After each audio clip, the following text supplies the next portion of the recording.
Hi folks, welcome to the Moving Beyond Being Good podcast by Garry Ryan from Organisations That Matter. In this podcast, Garry shares everything about servant leadership, service leadership, authentic leadership, how to create high performance cultures, service excellence and life balance. Here's your host, Garry Ryan. Thank you, Sienna, for your lovely introduction, folks. I'm super excited because today I have one of my personal heroes. And I know that's going to be slightly embarrassing, if not humbling for Karin. There you go. Look. Karin actually is, and there's several reasons that I haven't actually told her yet. This is a surprise. I wanted to get that joy on Karin's face, given that Karin is the CEO and chief joy giver at Evoloshen company in Europe, based in Sweden. And Karin has an extraordinary history. I will explain why Karin is one of my heroes. But Karin has recently got another award, many awards, on top of being a best-selling author multiple times over.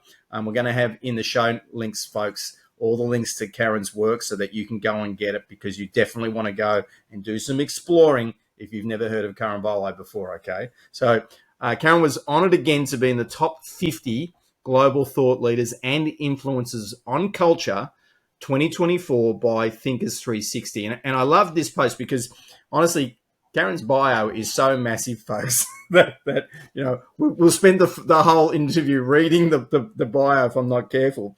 But I wanted to read this part, this statement from Karin on the announcement about, again, being with that honour of being one of the top 50 global thought leaders. It says, "Why do we do what we do? I am passionate about creating great company cultures," and this is absolutely true with Karin, "because I believe we can use business as a force for good, and that people should be able to work in an environment where they can reach their full potential, and the company thrives because of it." When I saw that post from you, Karin, I went, that's you. That's everything I've seen from you. And when I first met Karin was in early 2020, right? I just want to, before I get into why you're one of my heroes, I just want to say welcome. Thank you. I'm like sitting there going, oh my gosh, she keeps going and going. Anyway, thank you. I'm happy to be here with you, Garry. Thank you. Now, my goal was, when I introduced you, I said, I have to get Karin to smile, because you've got an incredible smile, right, with your beautiful big eyes. And, you are the chief joy giver at Evoloshen. So I wanted that to come out. Chief joy bringer. Chief joy bringer. Sorry. Yes. Okay. I'm sure you give joy too, though. Yes, of course. Of course you do. The fish. That's correct. Chief joy bringer. That's actually in my notes too. So the hero part. So through LinkedIn, meet Karin. The pandemic's happening, and you had your Inspiring Leaders series through the Evoloshen Academy. Is that the correct name for the series? The Amazing Leader series. The Amazing Leadership series, which I signed up for. Okay. And it would have been May 2020, which we're into the end of that first sort of global lockdown period. And you were interviewing Garry Ridge, Bob Chapman, and Jason Lippert, and you. And it was an incredible interview with three leaders who genuinely do everything they possibly can to create a culture around care and joy and success, and their organisations have all completely thrived. Jason's not an author yet, I don't believe, but I'm sure there's a book in him. But both Garry Ridge, coming. Yeah. Are you working with him on it by any chance? Yeah. Top secret. Yeah, it needs to happen, because what the Lippert Group has done is just incredible. But Garry Ridge, just incredible story with him, particularly through the WD-40 years, and now he's the culture coach. And Bob Chapman, with Everybody Matters, that work is just an incredible record of the power of creating a culture around human beings. That interview inspired me to write Disruption Leadership Matters, Lessons for Leaders from the Pandemic. That actual interview inspired this work, which became an Amazon Kindle #1 bestseller myself. Okay. So you are referenced in this book. Okay. But if you wouldn't mind, given your work around trust and culture, Karin, what is it that you're seeing going on in the world in terms of trust and culture and organisational leadership, given we're still at a situation where last year's Gallup State of the Workplace report indicated yet again that something like 78% of people are still highly disengaged in the workplace? That's one of the reasons I love CEOs like Garry and Bob and Jason, because they are showing that this is actually tangible. It does, you can build a good business around culture and, or build a good culture around the business, and basically things thrive. So what I'm seeing, and I've been seeing this for a number of years, but I think it's going to just be accelerated now, and we'll get to reasons why, but I'm seeing kind of a division in companies, those that have great companies cultures and those that have not so great or toxic cultures. And the divide is coming because this younger generation coming into the workplace does not want to work in a toxic environment. They're not going to tolerate it. They're not going to be like other generations who have just said, just, power through it or whatever. So they're not going to be able to keep the talent. So those that have the great culture are not having massive problems recruiting a lot of people unless it's a very skilled type of position, but they're attracting lots of clients or lots of candidates to hire. So they're getting the talent they need to accelerate their business, while those that are not having that great culture are not.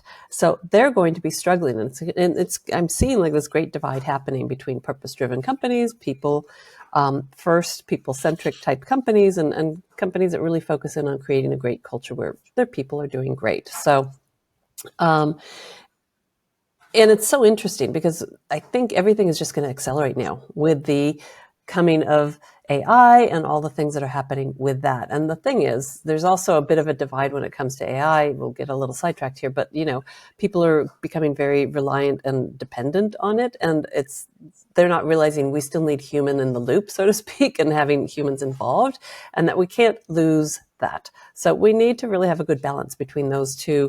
And those two, for me, are the biggest trends, culture and AI, in the next year to, coming couple of years at least. Yeah, for sure. And interestingly, just a couple of episodes ago, I interviewed an AI expert. So it actually is a relevant topic without any question here in Australia, Dave King. And one of the things he shared was very fascinating. So he's been living in the AI world effectively his entire career. I didn't actually know AI has existed since the 1950s. Right, it's been around a long time, and we've come out of what the people in that world call an AI winter. With the evolution of particularly of ChatGPT over the past, really in 2023, when all of a sudden it's been around, but all of a sudden people went, wow, what is this thing and how I can use it? But the key insight from Dave was that human and machine will beat human or machine every day of the week going forward. And so that the human, what he was advocating is that the human quality of being responsible for your learning and development, if humans continue to do that and include how I can learn and develop with AI as a tool, the humans are going to be fine. Mm-hmm. The ones who choose to not engage won't be fine. They're going to be left behind.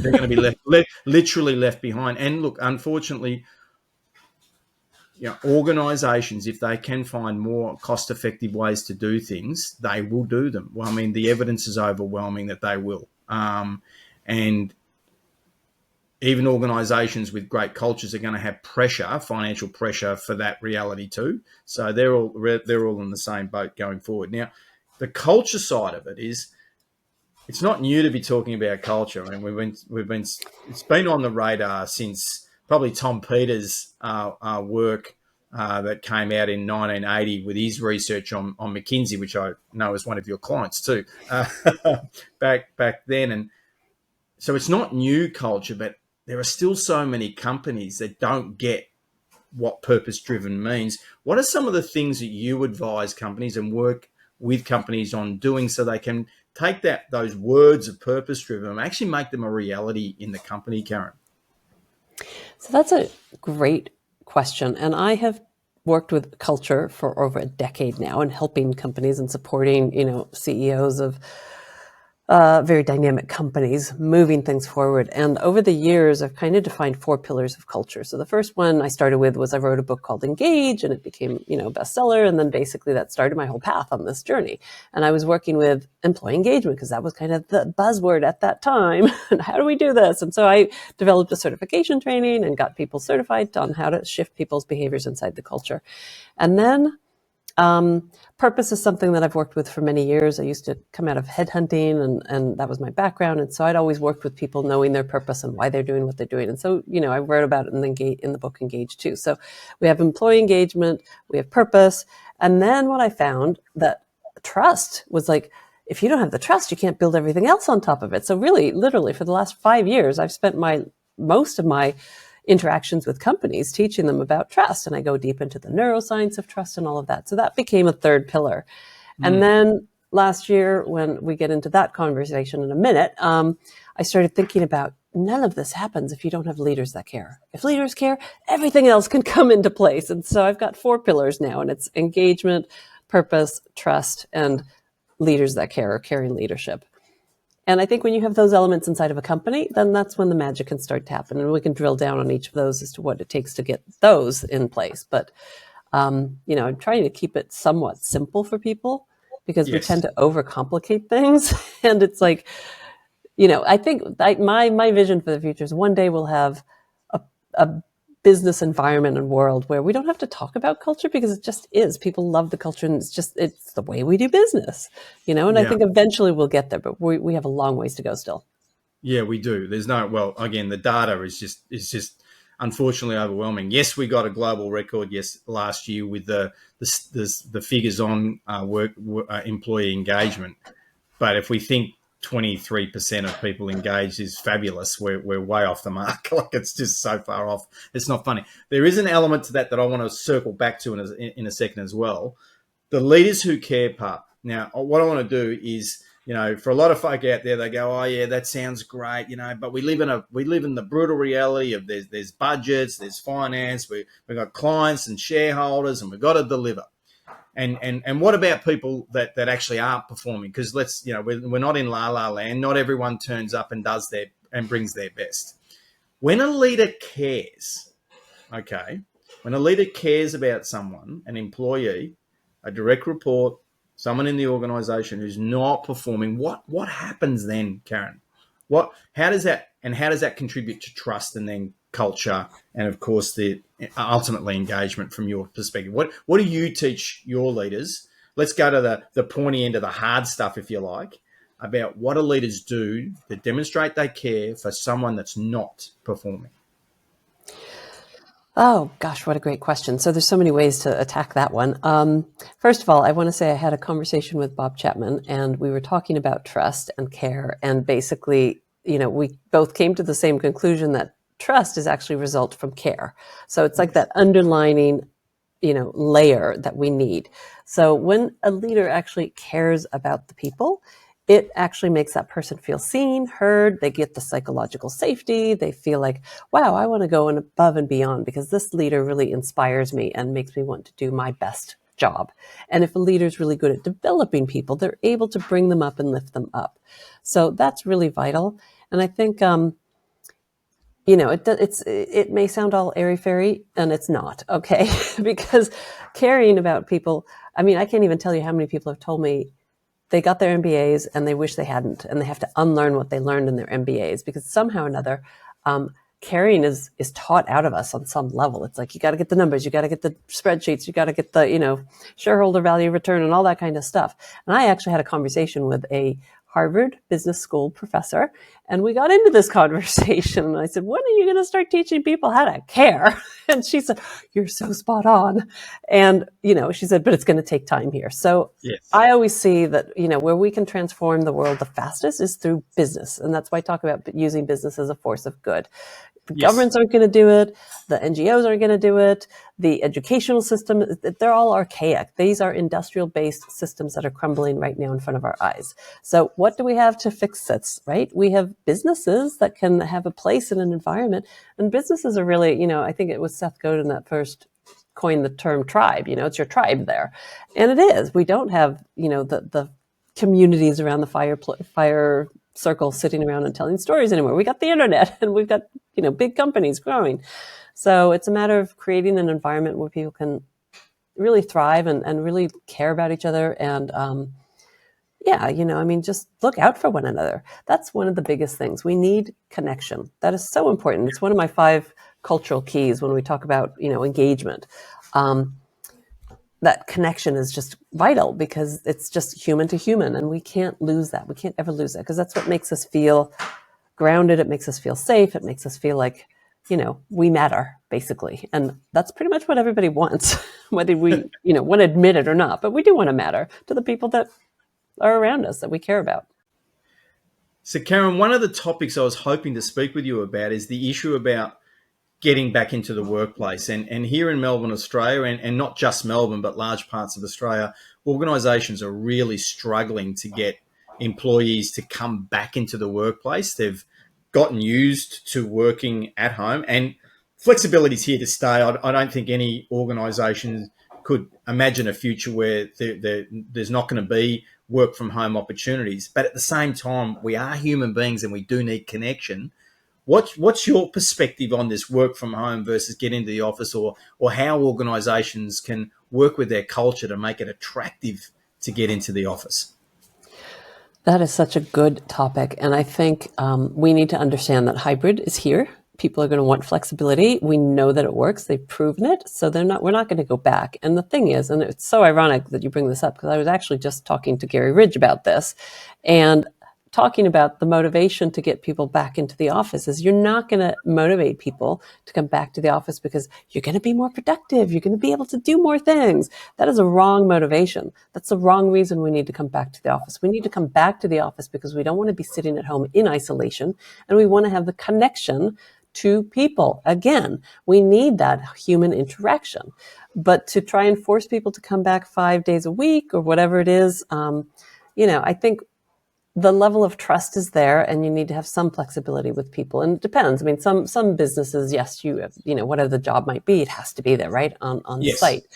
But for the most part, if it's a knowledge worker, that's got some flexibility and you don't have to be there. And so, companies really need to kind of think through that and do what's right for both parties, both the employees, but also for the company, and find the happy medium that's going to work. And for some, it's 2 days a week in the office. For some, it's, but the thing is to systematize it in a way. So I know that some companies are, choosing to say, everyone come into the office on Thursdays and we'll do this fun thing while we're here. So it makes it attractive, but you want to look at the motivation as to what you're communicating, as to why people need to come back. And it needs to be something around being connected, being with your team, getting to see everybody face to face and eyeball to eyeball, and not just the little screen with around your face, and really have that deeper connection. So I think it's really vital. And so with that connection piece, and I wonder, and I'm curious about whether, again, the high levels of disengagement, what's happened is that when people actually learned through the pandemic, I can work from home if I'm a knowledge worker, and I can be productive. I can be reasonably productive, if not highly productive, but I don't want to go into that toxic culture. There is no connection in the workplace for me, so I don't want to go there. And so what's happening is they might not be saying it out loud, but the real reason why they don't want to go into the office is because they didn't want to be there before they learned they could work from home. And that bit's never been addressed because the culture of care hasn't been established. So I don't feel like I'm going to have to bump into all these people. I'm going to bump into these people that have disrespected me, et cetera, et cetera. I don't want to go there. I can stay at home and hang with people that don't disrespect me. So that's where I want to be.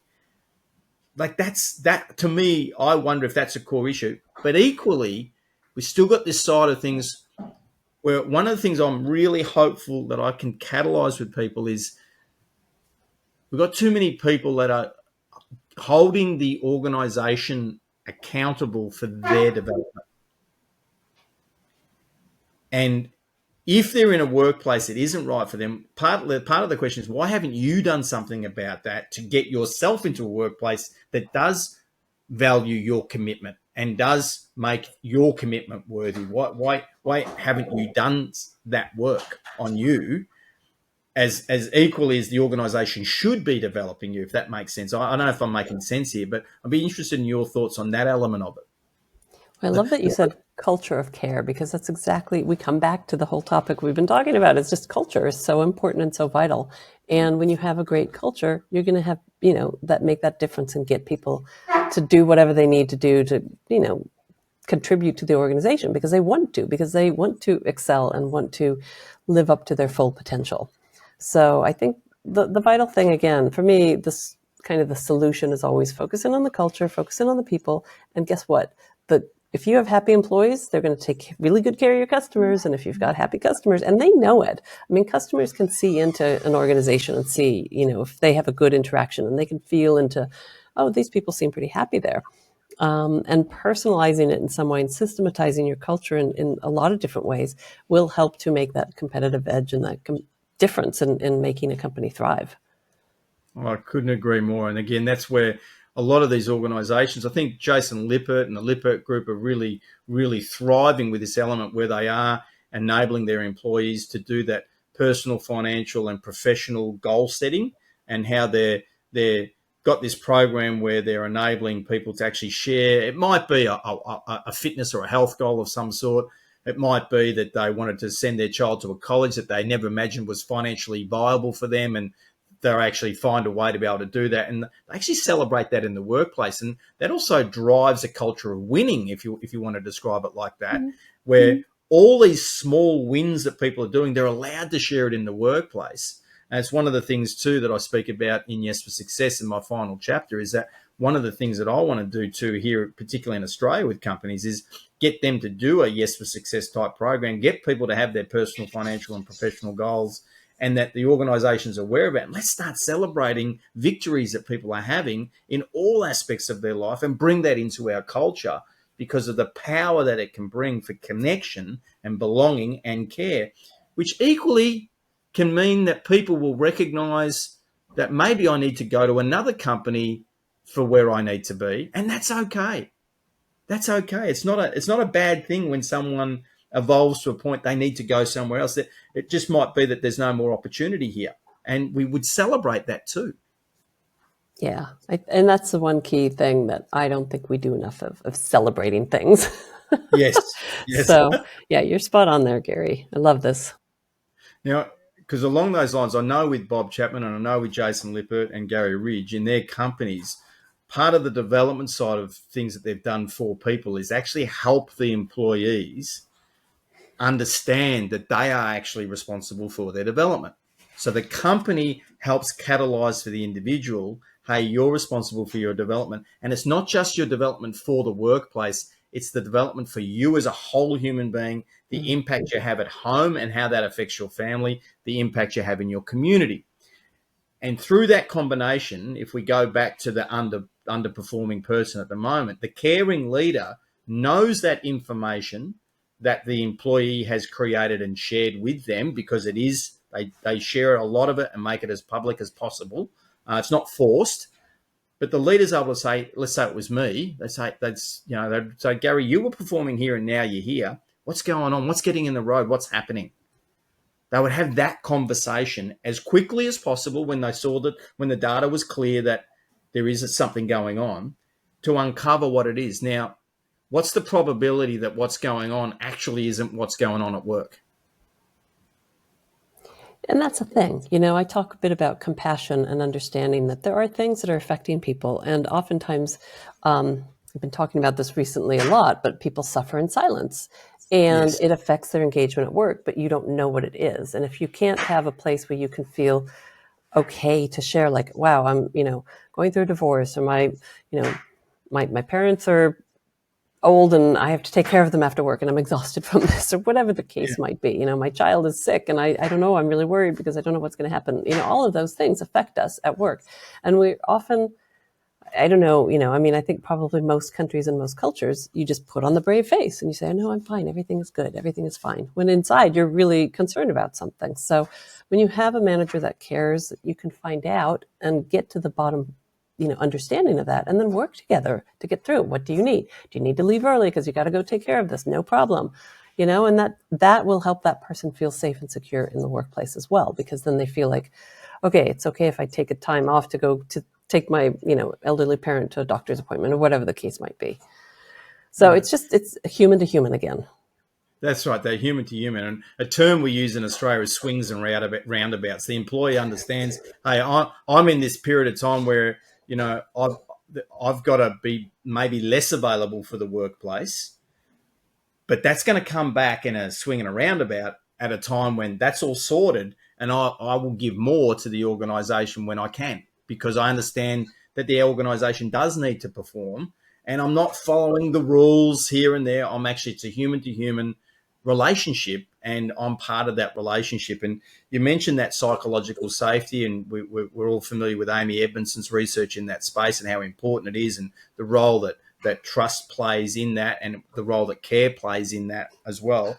And then Julia Rozovsky, when she did that research with Carnegie Mellon University, when she was with Google, when they highlighted the importance of psychological safety. But there was that interesting story in that research. I think it was around 2016 when it got shared, where one of the leaders at Google actually had stage 3 cancer, and he hadn't let the team know.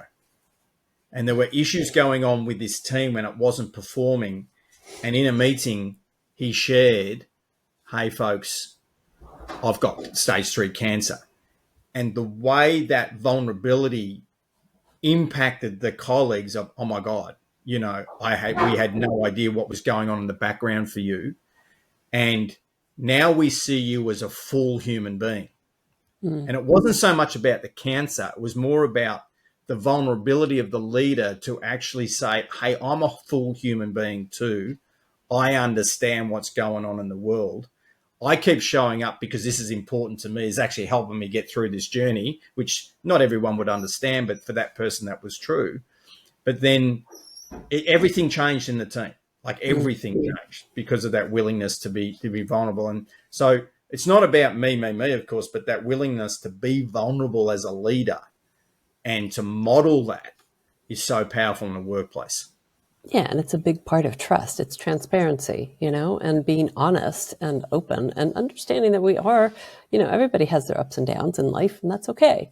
It's just how can we support each other when maybe one of us is down and the rest. And I'm sure in that situation, like the team all of a sudden just rallied and said, what can we do to help? How can we support you? And then took off, right? Because they knew we need to step it up because this person is having a challenge right now. And that's what happens. That's how you build trust. One of the many ways. Yeah. Which as humans, we know this. It's not really new. We know this, but as you said, somehow the industrial age mental models and mindset that sit behind the way many workplaces still operate, even though it's 2024, there are hundreds of years of history sitting behind a lot of the mechanics of how organizations work. And it's still taking some time to unpack that. Russell Ackoff was also one of my heroes. I'm not sure if you're familiar with Russell Ackoff's work. No. Yeah, so he lived till he was about 95, and he was the professor emeritus at the Wharton Business School in the USA, which is a pretty famous business school. And he was a systems thinker. And one of the things that he spoke about, one of the quotes I use of his, he talks about ages. So the industrial age and whatever we want to call the new age. He says that ages don't just stop and start. One fades in while one fades away. And and that's our reality, because you think, gosh, we're nearly a quarter of a century into the 21st century. There's still a lot of things going in organizations that are so 20th century or even 18th century. It's not funny, but that's the period of time of this shift over. But there are signs that it's happening. Now, folks, when you have someone that is a hero and then something happens in their life that when you become aware of it, you go, oh my gosh, this hero's just gone to another level I didn't even think was possible. And in the past 12 months, Karin's gone through an extraordinary journey, which has become public in the last few weeks, very public, and has also catalysed a brand new program. So, folks, about a year ago now, Karin was diagnosed with stage 4 cancer in her lungs. Now, anyone that's been in stage 4 cancer, you circle forward a year as we are now and have a look at Karin. Cancer-free. I've got goosebumps just saying this out loud for you, Karin. But and the journey that Karin's been on, which is very much embedded in the experience that Karin had in her book, 1,352 Days, which you must go and get, folks. Go get engaged as well, but also go and get 1,352 Days, because it'll help you understand why I'm about to say that. For me, Karin is the most grounded and spiritual person I know, and has helped me become more spiritual as a result of her example. Can you share, as briefly as you like, about that journey over the past 12 months, but also, most importantly, the program that it's catalyzed that's really so powerful to help people become their best selves, and equally to navigate trauma that occurs in their life? So it's kind of interesting that we would be recording this on January 31st, 2024, because that was the day I was starting to go into, I had gotten the diagnosis, and they basically said, you've got stage 4 cancer. And it was actually with the lymph nodes, but I had tumors all around my lungs, and my lungs had filled up with water, and I didn't know what was going on, and they had drained it, and then they finally figured out what it was. So a year ago, exactly to this day, I had been, given that diagnosis and said, if you don't do something about this, you're not going to be with us. And I was like, okay, I'm listening. What do I need to do? And so I started the chemo, and I did a lot of other things on top of that, because I had a toolbox full of tools of things that I've been working on for the last 15, 20 years of how to manage crisis and tough situations and all that kind of stuff. So I could really handle what I was going through on a emotional, mental, and spiritual level. The physical, I've never been sick in my life. I have been very healthy. It was like, this came from left field. It was just like, whoa, what is this? And it gave me a much deeper dimension into kind of understanding what I talk about, our 4 bodies, which is the mental, emotional, spiritual, and physical. And so I went through that whole, it was treatment. It was 6 months of very intense treatment. I shut down everything. I didn't say a word to anybody in terms of social media. I cut out all social media. I didn't say anything at all, and really went inward and did an inner journey of overcoming this. And I knew when I got the diagnosis, it was just like, well, I'm not ready to go. It's not my time. I have a big purpose. I am here to bring joy to the world and joy to the workplace, and I'm not done. So I'm going to get through this. And I compared it to, my 1,352 days, because that was a 4-year nightmare that I was going through. And to me, this was like, okay, 4 years, 6 months, 6 months I can handle, no problem. That was my mindset. And so I had kind of an out or a date that I knew, like, okay, I'll be done with it by then, and I'll just get through it. And then lots of things happened on the journey. But I also knew very early on that I was going to end up teaching about whatever I was learning. It's like I get these, what I call downloads, these messages or whatever, and it's like very crystal clear. And my new program is called Living Your Best Life. And the Best Life framework, if you want to call it that, it came to me like in April last year. And I was like, oh, I'm supposed to do that? Okay, fine. I said, make it easy, because this is not easy. No. But I have to say, I'm just incredibly grateful to be here. And I'm incredibly grateful that I feel great. And, I watch my energy levels very carefully now. I listen to my body, because I was not listening to my body a year ago or prior to that, as I was starting to get sick and not knowing what was going on and thinking, oh, it'll go, it'll pass, I'll power through this. And, I think for whatever reason, I've been put on this planet to teach a lot of things that I've gone through and all the tools that I've learned to manage through these crises and difficult times, and then just to bring it out into the world and help people in whatever ways I can. And folks, just to watch Karin tell that story now, and to see again the joy still coming out of Karin's body, face, eyes, everything, voice. And I know those of you watching and listening don't know the 1,352 stories, but it is actually 4 years. And you think of any trauma you've been through in your life, that is a 9.99 out of 10 difficulty, and how Karin came through that and chose to bring joy to the world after that trauma is just in itself incredible.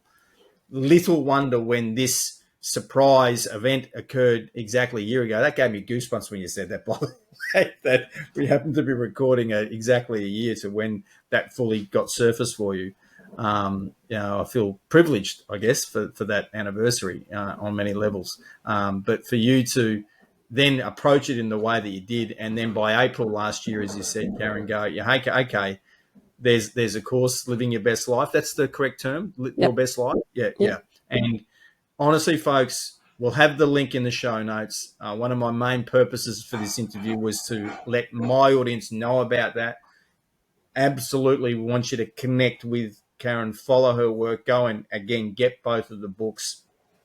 What would be some of the other best ways that folk could connect with you, Karin, so that they can get exposed to the joy and the beauty that you are bringing to the world and helping organisations and leaders actually lead with your 4 pillars to make this world, as you say, I'm 100% on board with your comment that businesses is the structure through which we can actually bring good to the world.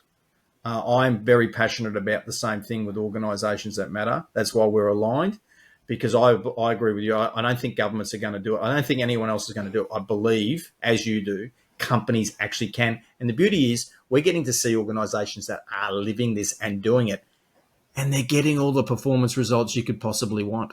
Right. So how can people connect with you? Best place is my business website, which is Evoloshen.com, which is spelled Evoloshen. So it's a little different. So Evoloshen.com, you get on my website there, and I have a monthly newsletter that generally goes out, and lots of free reports and lots of good information. I do have a personal website, which is Karin. That's the best place to get on my list and just kind of be in contact. And then also on LinkedIn, I'm very active there now again. I'm back and ready to cause a storm, and let's get people going. Yeah, absolutely back as a power force. Now, one of the other interesting synchronicities of the world is one of Karin's beautiful daughters, got 2 beautiful daughters, happens to move to and make her home Melbourne, Australia, which is where I live. And as should happen, Meg has been someone that's done some work for me. And I'm a client of Karin's daughter, Meg. And it's just that independently sort of happened as outside of this relationship. But fascinating that Karin's daughter would happen to make Melbourne her home, as difficult as that is for Karin living in Sweden. Just so you know, Gary, in the future, I'm planning okay, what do I need to do? I have to be down in Australia at least 1 month out of the year. So I'm trying to structure my business. So okay, I'll be coming to Australia on a regular basis, at least 1 month out of the year to do whatever I need to do down there. and we'll that's actually one of the reasons why I wanted to mention that, because folks, when Karin's here, we want to put Karin to work as well as have a holiday and catch up with the daughter. We want to be able to put Karin to work and help Karin live actually help share these incredible insights with you. So please get connected so that when Karin is here in Melbourne, Australia in particular, it doesn't matter where you are in Australia, you can get down to and get engaged with her. And folks, for those of you that are clients of mine, particularly in large companies, definitely want to bookmark this interview so that we can make sure that you're ready to engage with Karin when she's available, visiting with her beautiful daughter, Meg, in the future. Love that. Thank you, Gary. So, folks, last thing, I would definitely want to say thank you to Karin. And again, I had goosebumps with that anniversary of the 31st of January. It is, in fact, the 1st of February here in Australia. Same difference. The same difference, that's right. And one of the things here, I have for the 5 children, we still do the pinch and the punch for the first day of the month. Do you know that? No, I don't know that. This must be an Australian thing. I love your expressions. Pinch and a punch for the first day of the month. and no kickbacks, meaning they can't get you back if you get them first. So after this interview, I'll be out sneaking around with my children, some of whom are adults, and my beautiful wife, Michelle, doing the pinch and the punch on the first day of the month. And it's just a gentle punch, folks, by the way. It's not Too funny. So too funny. So thank you for coming along. I really enjoy the fact that you've given up your time to share your wonderful insights with us, Karin. Thank you so much for having me here, Gary. And I'm looking forward to co-creating some fun things with you. Sounds like an absolute plan for me. Now, folks, I want to once again remind you of Yes for Success. I better turn the book around the right way. Yes for Success, How to Achieve Life Harmony and Fulfillment. I was absolutely very, very lucky that when it debuted in the middle of October on Kindle last year, it debuted at number 6. And the incredible Oprah was number 1. So I don't know that I'll knock off a number 1 bestseller this time, but I'll certainly take being number 6 to Oprah's number 1. It's a tool to help you to be able to clarify your life and your life plan. It's got an online program that comes with it. I've finished the audiobook recording just 2 weeks ago tomorrow, and that will be available in about another 2 weeks from now. So if you keep following me, you'll be able to see when that comes out.